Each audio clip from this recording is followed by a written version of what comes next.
कहते हैं कि कन्हैया ने देखा कि सबसे गरीब यदि कोई बालक है उसका नाम है मधुमंगल। मधुमंगल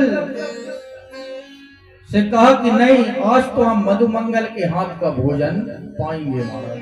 बोलो राधे राधे। ध्यान देना, मधुमंगल पूर्णवासी पुरोहितानी का बालक था, नितांत गरीब बालक था, क्योंकि इनकी माता भी भगवान श्री कृष्ण के यहाँ पर दासी के रूप में थी महाराज। मधुमंगल के नेत्रों से आंसू बहने लगे। आज मेरा कितना बड़ा सौभाग्य है, आज मेरे कन्हैया ने सभी के बीच में मेरा कितना सम्मान कर दिया। मधुमंगल के नेत्रों से आंसू बहने लगे। दौड़ा दौड़ा आया पूर्णमासी पुरोहितानी के पास में। माता, कछु खाने के लिए कुछ हो तो मुंह को दो। पुरोहितानी कहती है कि अरे लाला, हम तो स्वयं नंद रानी के यहाँ पर दासी के रूप में हैं, हम कन्हैया को क्या खिला सकते हैं। हाँ, लेकिन 5 दिन की कढ़ी रखी है, उसको ले जा। आज मटके में कढ़ी रखी हुई थी, उस कढ़ी को लेकर के आज मधुमंगल जैसे ही आ रहा था तो रास्ते में जैसे उसकी सुगंध ली तो मन भी खट्टा हो गया और कहा कि अरे मेरा कन्हैया कहाँ माखन मिश्री पाने वाला, क्या इस कट्टी खड़ी को खाएगा। तो रास्ते में ही उस मटके को फेंक दिया मधुमंगल ने, लेकिन उसके जो छींटे पड़े थे तो मधुमंगल के ऊपर पड़ गए महाराज। जैसे कन्हैया के पास में आए हैं, कन्हैया ने कहा मधुमंगल प्रसाद लेकर के आए कि नहीं। बोले नहीं महाराज, नहीं लेके आए। भगवान ने देखा छींटे पड़े हुए थे। मधुमंगल, मेरे लिए इतना ही प्रसाद बहुत है। भगवान ने अपनी जीभ को निकाला है और मधुमंगल के शरीर को चाटना आरंभ कर दिया। बोलो वृंदावन बिहारी लाल की जय। इस दृश्य को देख रहे थे श्री ब्रह्मा जी महाराज। श्रीमद् भागवत में लिखा है, तो ब्रह्मा जी महाराज को यहाँ पर भागवत जी में मोह हो गया। सज्जनों, ये कैसा ब्रह्म है कि जो सखाओं की झूठी कढ़ी को खा रहा है। कहते हैं जब ब्रह्मा जी महाराज को मोह हो गया तो सारे ब्रह्मा जी ने सोचा कि अब इनकी परीक्षा लेनी चाहिए, ये भगवान है कि मनुष्य है। तो ब्रह्मा जी महाराज ने अपनी शक्ति से सारे ग्वाल बालों को जो है अदृश्य कर दिया और ब्रह्म लोग लेकर के चले जाते हैं।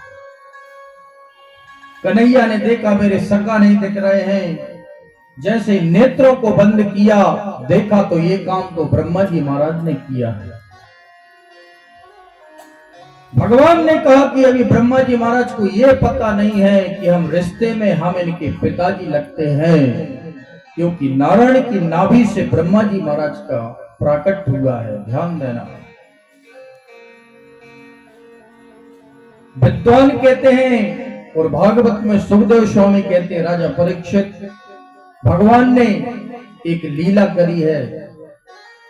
एक बार ब्रह्मा जी महाराज ब्रह्मलोक से कहीं भ्रमण करने के लिए गए तो द्वारपाल खड़े हुए थे सामने।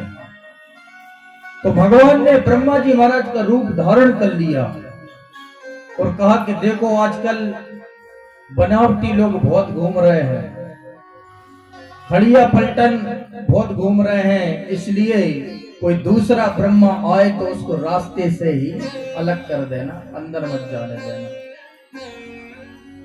जैसे कहा और बांके बिहारी लाल ब्रह्मा जी का रूप धारण करके ब्रह्मा जी के सिंहासन पर बैठ गए।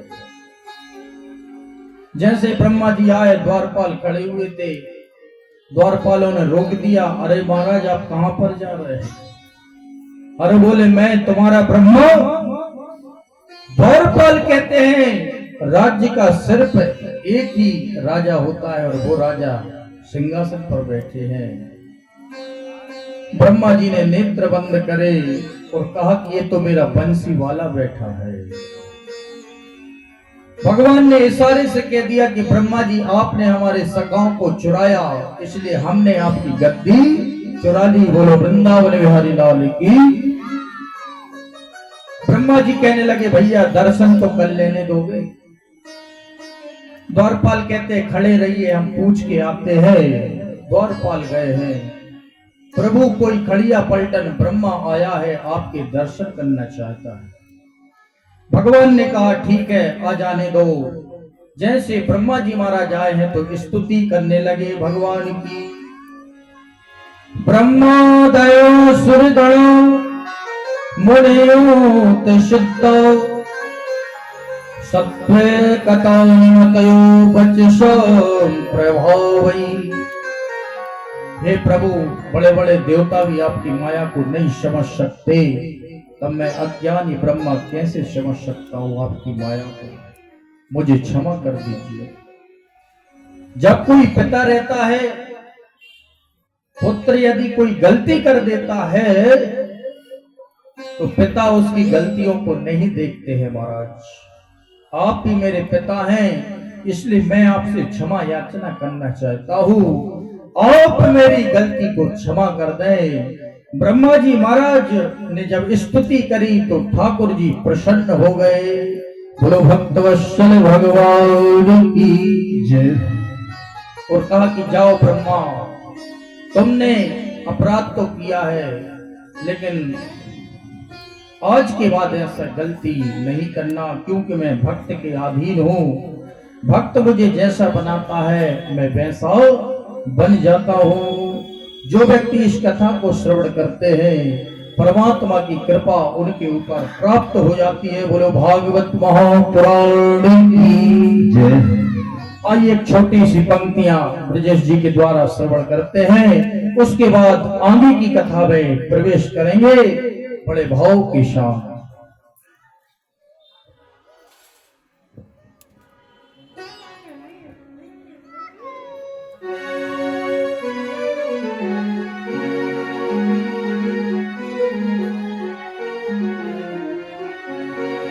तेरा घर तो बिहारी जी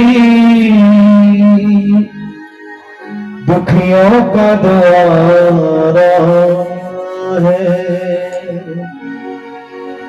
कि तेरा दर तो बिहारी जी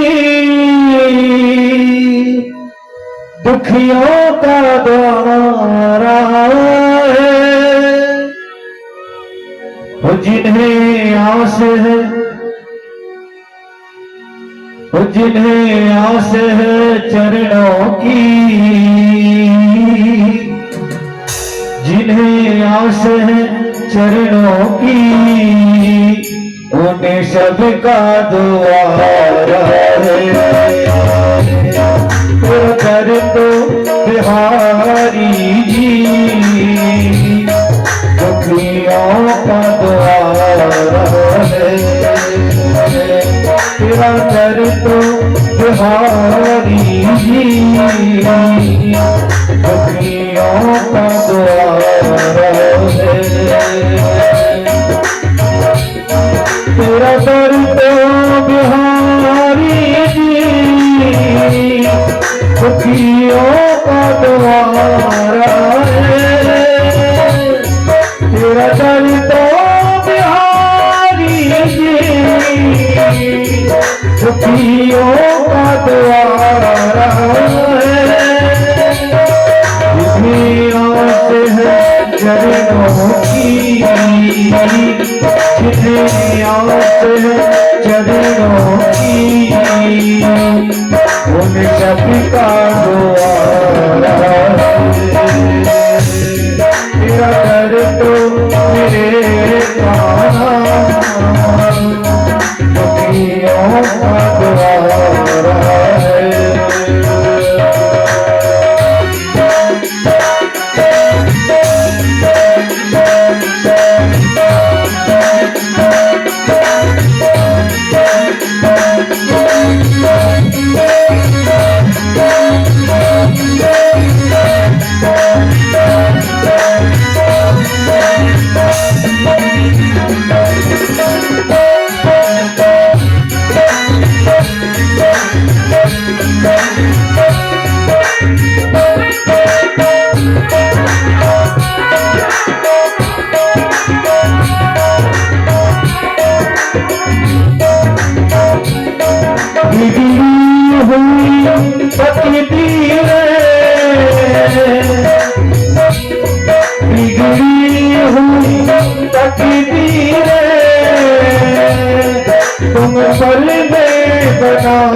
जाते हो, बिगड़ी हुई तकदीरें तुम्हें भले बनाते हो। अब लाज रखो अब लाज रखो हम सब ने पुकारा है। अब लाज रखो हम सब ने पुकारा है। तेरा कर तो हकीकत है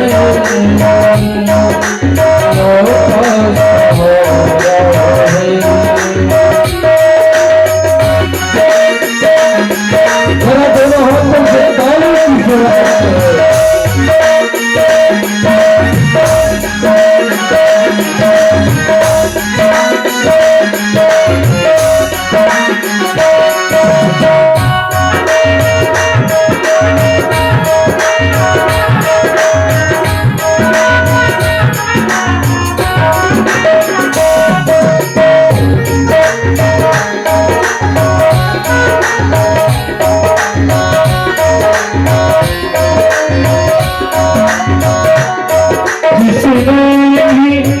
पुकारा है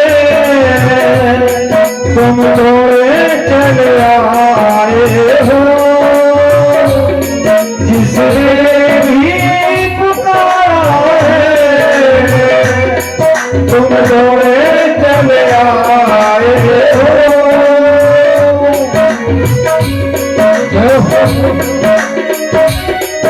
जय हो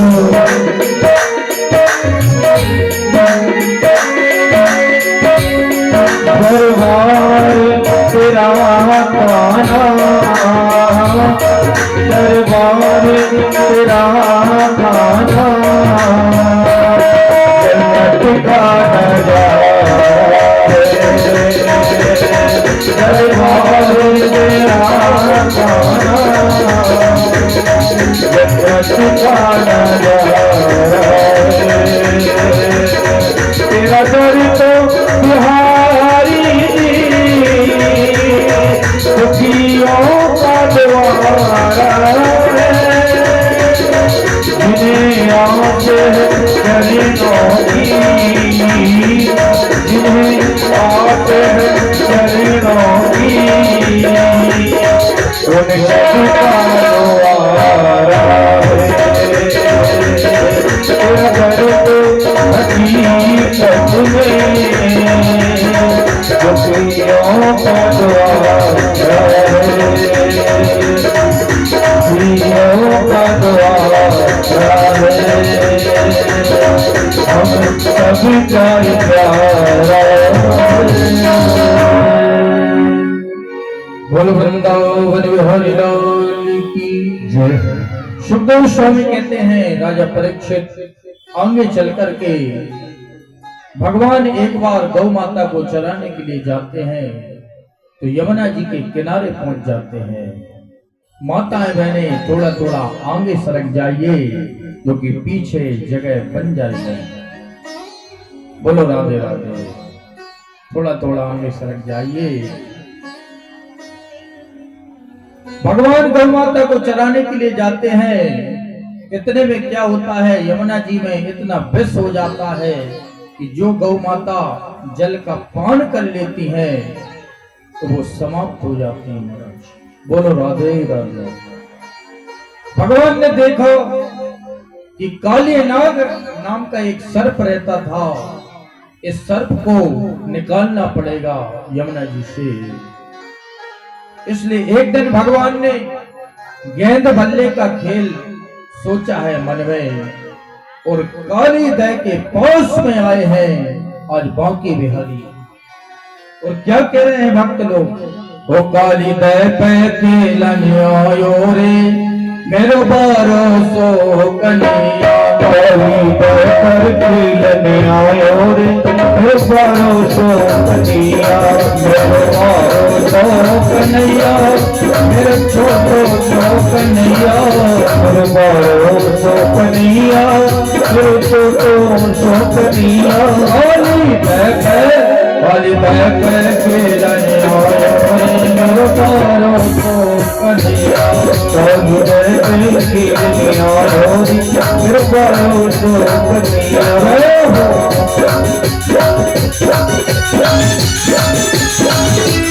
ताली की सेवा करते हुए